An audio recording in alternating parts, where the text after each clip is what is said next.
ہمیں شبابہ نے بتایا، کہا شعبہ نے کہا میں شہر سے ملا، لیکن روایت حدیث کے حوالے سے میں نے انہیں اہمیت نہ دی۔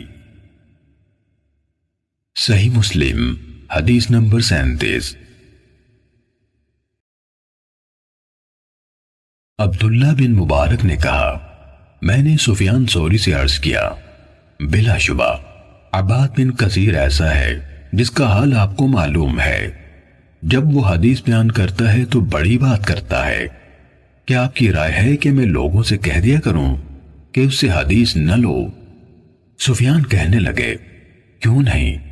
عبداللہ نے کہا، پھر یہ میرا معمول ہو گیا کہ جب میں کسی علمی مجلس میں ہوتا جہاں عباد کا ذکر ہوتا تو میں دین کے حوالے سے اس کی تعریف کرتا اور ساتھ یہ بھی کہتا اس سے حدیث نہ لو۔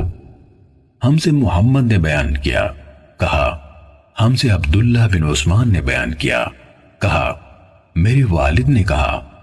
عبداللہ بن مبارک نے کہا، میں شعبہ تک پہنچا تو انہوں نے بھی کہا یہ عباد بن کثیر ہے، تم لوگ اس سے حدیث بیان کرنے میں احتیاط کرو۔